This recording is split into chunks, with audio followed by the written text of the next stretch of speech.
جمعه مو وختوره ښې چارې. زه اوس د جمعې د مانځه نه رالم. زموږ امام رګ نیکټایي تړلې وه، ږیره یې نه وه او غالبا د بلال حبشي د وطن نه ښکارېده، خو پیغام یې ډېر سیده، سپېڅلی او بیخي د سرو زرو قیمت یې درلوده. هغه درې خبرې وکړې. لومړۍ خبره یې دا وه چې د جاپان هېواد 140 میلیونه نفوس لري. اگر چې رسمي دین یې بودیزم دی، خو 80% خلک یې په هېڅ باور نه لري. هلته نه جوماتونه ډېر شته، نه تبلیغیان ځي، نه شیخان او واعظین شته، نه څوک پګړۍ په سر یې، نه ګیرې شته، او نه هم د دین تبلیغات کېږي. مګر د ملګرو ملتونو د وروستۍ احصایې له مخې د دنیا په مخ تر ټولو شفاف، صادق او رښتینی ورون حکومت هغه د جاپان دی.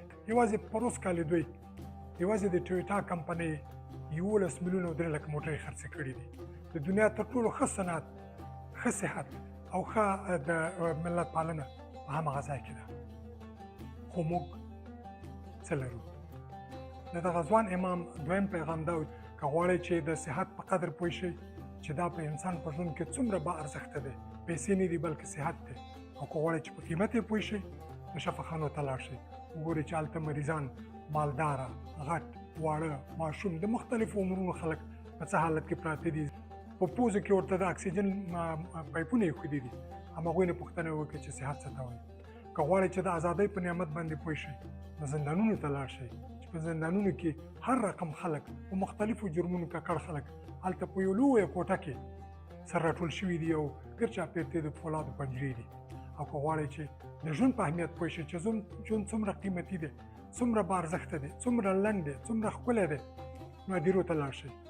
د دغه ځوان امام دریم پیغام دا و چې جوماتونه د الله تعالی کورونه دي. دا د خالق سره د رابطې د جوړولو یوه وسیله او ټاټوبې دي. دلته د روحانیت او د سکون او د ډاډ مرکزونه دي. خو زموږ ځینې واعظین بدبختانه د محبت او د پخلاینې او د اشتۍ په ځای د کرکې او د تعصب خبرې کوي. که څوک رښتیا هم په خالق باندې ایمان لري او دا جومات د هغه کور ورته ښکاري، باید له کرکې او له تعصب څخه موږ باید پرهیز وکړو. مینه او مننه، ملک زی.